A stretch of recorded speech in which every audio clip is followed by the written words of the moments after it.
Amis vierges, bonjour, j'espère que vous allez bien, que vous êtes en pleine forme. En tout cas, nous voici réunis pour votre taroscope du mois de juillet 2024.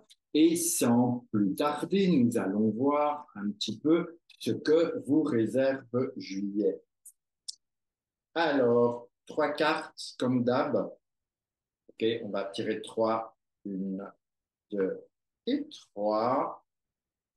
Et voyons, amis vierges, ce qui vous est proposé, suggéré, invité à expérimenter par vous-même. En tout cas, voyons de quoi il s'agit. On commence avec une force. La force, eh bien, elle vous invitera peut-être à aller vers un peu plus de maîtrise des choses, vous invite à vous questionner sur vos capacités, sur qu'est-ce que je fais bien, qu'est-ce que je fais pas bien, comment je peux m'améliorer, ou comment je peux euh, dire les choses sans blesser, ou comment je peux faire sans faire des dégâts. En tout cas, la force, c'est une invitation à la maîtrise de vous-même et évidemment à la maîtrise sur ce qui est maîtrisable. N'oubliez jamais que cette force, elle vous fait une proposition.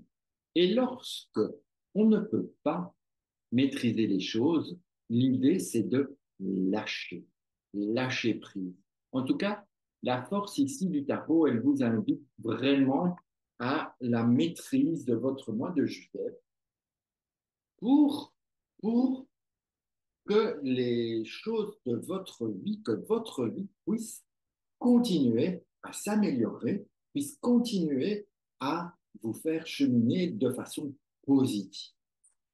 Alors la force, ça peut être aussi quand c'est difficile pour vous d'avoir un côté d'agressivité, de colère, de violence. Donc s'il vous plaît, si vous ressentez au violon, ne la gardez pas à l'intérieur, exprimez-la à l'extérieur.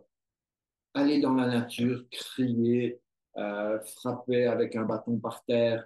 La, la, la nature va prendre et absorber ça. Si vous vivez au bord de mer, comme c'est mon cas, je ne suis pas vierge, allez au bord de l'eau et jetez des cailloux. Ici, à Saint-Laurent, c'est plein de galets, vous avez l'embarras du choix. Si vous êtes avec des plages de sable, jetez des coquillages, enfin, faites des choses pour extérioriser votre colère si c'est ça qui se présente en juillet. En tout cas, énergie, maîtrise, peut-être aussi un excès de sexualité, pourquoi pas, mais pas que. Ok, la force, c'est bien, mais pas. Mais on continue pour voir. Allier les deux et on a une impératrice. Donc, je dirais que lorsqu'on a notre force avec notre impératrice, eh bien, à mon avis, vous seriez plus invité à aller dans la maîtrise de qui vous êtes, à la maîtrise de la communication, à la maîtrise des mots. Et vous savez, une impératrice, c'est une grande communicatrice. Ok, elle parle. Ça. Son rôle, c'est de parler, c'est d'amener de la négociation, c'est de dire les choses, mais pour que l'impératrice soit bien alignée, bien équilibrée, ceux qui ont l'habitude de me suivre, ils savent que l'impératrice, eh ben, elle va d'abord penser, puis elle va dire, et puis elle va agir. Pour que votre pour que votre impératrice soit vraiment alignée, il faut que ce que vous pensiez, que vous disiez et vos actes soient dans la même gamme. Donc, vous dites blanc, vous pensez blanc, vous dites blanc, vous agissez blanc, parfait. Vous pensez blanc, vous dites blanc et vous agissez vert, ça va vert. Et c'est pour ça que cette force, elle vient pour apporter de l'aide à l'impératrice afin qu'elle puisse toutes les deux vivre en harmonie. Vous voyez cette force-là qui regarde l'impératrice. Donc, elle ne lui tourne pas le dos. Donc, elle a simplement envie de lui venir en aide. Et donc, en tant qu'impératrice, vous allez pouvoir utiliser la force que vous donne la force. Et nous continuons ensuite avec tempérance.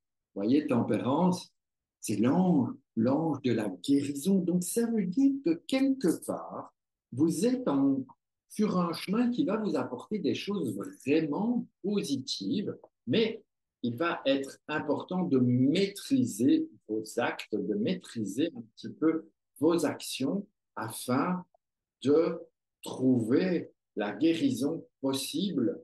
Alors, quand je dis la guérison, ça veut dire que vous allez trouver, par exemple, des solutions, que vous allez trouver de l'équilibre, que vous allez pouvoir exprimer, que vous allez peut-être pouvoir bouger. En tout cas, la créativité est au rendez-vous. Et je vous donne une clé pour vous, d'accord? Vous êtes là en tant que vierge, et c'est important ce que je vais vous dire. Gardez bien ça. Cette force qui vient vous aider, elle permet à l'impératrice de s'épanouir et de devenir tempérée. Pourquoi je vous dis ça? Regardez, vous êtes impératrice, d'accord? Hein, vous voyez bien ça? Ah ben, pas très droit, mais impératrice. Regardez bien sur quoi est assise l'impératrice. Elle est sur un trône, d'accord? Vous voyez ces espèces de deux colonnes, ok? Et puis on a tempérance. Et regardez, si je la mets à côté, comme ça, vous voyez? Non, elles étaient comme ça dans votre tirage.